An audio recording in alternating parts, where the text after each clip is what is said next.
Pues entremos en materia porque justamente hay un estudio de la Universidad de Harvard que vincula el consumo moderado, ahí está la clave, de café y de té con menos riesgo de demencia, y por eso vamos a saludar a un invitado que sabe mucho de este tema. Es Meir Stanford, uno de los autores de la investigación que vincula este consumo habitual de café y de té con menos riesgo de demencia. Es profesor de investigación en epidemiología y nutrición de la Escuela de Salud Pública allí en Harvard, y durante los últimos 20 años ha sido reconocido continuamente como uno de los 5 científicos más citados en medicina clínica. Por supuesto, un invitado de la mayor importancia. Ana, por favor, saludémoslo y preguntémosle, para empezar, cuáles son las características que tiene que tener el café para que cumpla este efecto de prevenir la demencia. Good morning, Professor Stanford. Thank you very much for your time today. Glad to be here. Thank you. Can you share with us what are those requirements that the coffee needs to have to be able to fit the requirements you guys have for it to help with lowering risk of dementia? Well, what we found over more than 40 years of follow-up was that consumption of coffee, particularly in the range of about 2 to 3 cups a day, was associated with a significant reduction in risk of dementia. Now, for the characteristics of the coffee, the key distinction that we found was that decaffeinated coffee did not appear to offer this benefit. So it was only caffeinated coffee.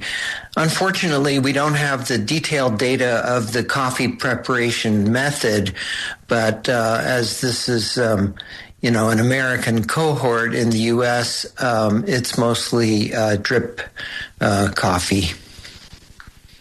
Lo que encontraron en los 40 años de seguimiento que hicieron es que el consumo de café, particularmente de 2 a 3 tazas al día, está asociado con la reducción de demencia. Con respecto a las características del café, la distinción principal es que el café descafeinado no ofrece ese beneficio, solo el que contiene cafeína. Sí, Ana, yo quiero preguntarle por el té, porque el té también pues hace que se tenga menos riesgo de tener demencia, pero en menor medida. ¿Por qué pasa eso con el té? Can we speak a bit more about tea? Because we understand there's also a lowering risk of dementia, but not as effective as coffee? Well, tea actually looked quite good, and this reinforces our conclusion that probably caffeine is one of the main mechanisms for this. Tea consumption is lower. Usually people just have 1 or 2 cups of tea, but they may have more coffee than that. So on a per cup basis, tea looked just as good as coffee, actually. El té se ve bastante bien. Eso refuerza la conclusión de que la cafeína es el mecanismo principal para recibir este beneficio. Nos dice que las personas usualmente consumen menos té al día que café. Se pueden tomar 1 o 2 tazas de té al día máximo, pero pues también se vio en este estudio reflejado que el té ofrece buenos beneficios. Ahora, preguntémosle por favor al doctor Stanford si a la hora de hablar de este beneficio se cubre cualquier tipo de daño que pueda haber y que pueda ser calificado como demencia, o esto aplica para ciertos tipos de demencia pero para otros no, por ejemplo un Alzheimer. So when we speak about this lowering risk, are we speaking about any type of dementia, or are we speaking about specific types of dementia, let's say Alzheimer's? In this study, we did not distinguish the exact type of dementia. It's very difficult to do that in clinical practice. We can tell if a patient has dementia, but to understand exactly if it's Alzheimer's or a different form, you have to do invasive testing that's uncommon. So we weren't able to distinguish the type of dementia. But one thing we could do, which was quite valuable, was that we looked not only at dementia, but we also looked at objective cognitive testing of people before they had dementia. We found that higher caffeine intake was associated with better cognitive function. And the third outcome that we looked at was subjective cognitive function. How do people feel about their cognitive function and their memory? And for all three, we found that the caffeinated beverages were offering some benefit. En el estudio no hicieron distinción en el tipo de demencia. Nos cuenta que eso es bastante difícil de hacer en la práctica clínica porque se puede establecer que es demencia, pero no distinguir si es Alzheimer o alguna otra forma porque requiere de una evaluación invasiva poco común.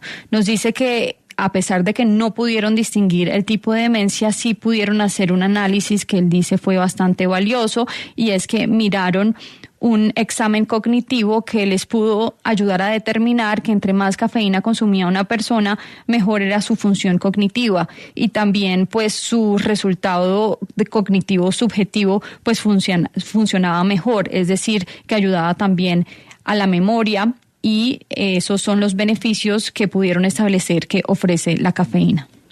Ana, pregúntele que durante mucho tiempo ingredientes como la cafeína también tenían estudios que decían lo contrario, que podían ser perjudiciales para la salud. ¿Qué cree él que es lo que ha cambiado en los últimos años para que de pronto el café se convierta en una cosa que es realmente buena para el cuerpo? You know, for some time, the relationship with coffee was on the contrary. People would say that it wasn't good for your health. What do you believe that has happened that has changed the way we see coffee and the effects that we now analyze that it could have in the body? I think the main difference is that we now have better ways of doing the statistical analysis. In the past, and still in the present, there is an association of coffee drinking with cigarette smoking, so that previous studies would look at coffee drinkers, especially heavy coffee drinkers, and find that their health outcomes were poor. But it turns out that this is not because of the coffee, but rather it's because of the higher prevalence of cigarette smoking. So once researchers were able to do this simple thing of separating out the effect of coffee from the effect of cigarette smoking, then the health benefit of coffee was easier to see, and in contrast, the adverse effect of smoking was also easier to see. ¿Cree que la diferencia principal es que hay mejores maneras ahora de hacer análisis estadísticos? En el pasado, y sigue pasando en el presente, las personas que toman mucho café también se asocian con fumar bastante cigarrillo, o digamos que normalmente la persona que fuma cigarrillo también toma bastante café. En estudios previos no podían distinguir esos, digamos, resultados adversos o efectos adversos que tenía fumar el cigarrillo con el beneficio que podía tener tomar café. Entonces ahora lo que nos dice es que pudieron los investigadores separar ese efecto positivo del café y el negativo que trae fumar cigarrillos, y por eso pues pudieron establecer el beneficio para la salud que puede tener tomar café en contraste al adverso de fumar. Grace, por ejemplo, en Miami es muy popular el café cubano, que tiene muchísima azúcar, pero también vemos cafés, no sé, el capuchino, que tiene espuma arriba y demás. ¿Él cree que esto también ayuda, o cree que este café, por ejemplo, que tiene mucha azúcar, deteriora el efecto positivo que pudiera tener el café? Going a bit farther into this subject, for example, I'm in Miami, and here we have the cafecito cubano, which has a lot of sugar. And then we have cappuccino and other type of, let's say, artistic types of coffee. With a lot of sugar sometimes. Does this type of coffee still help for this subject of dementia, or does the amount of sugar they have eliminate the help they could give? It probably still carries that benefit for cognitive function, but it diminishes the benefit for diabetes. So for health, it's much better to minimize and eliminate the sugar and whole milk that you'd have in coffee. And if you're drinking really good coffee, then just black coffee, it tastes great. That's how I have it. And I think a lot of times people add milk and sugar because the coffee is not high quality and it's too strongly roasted. So I think, and there's no scientific data here except my taste, but I prefer light roast with more flavor, and you don't need the milk and sugar.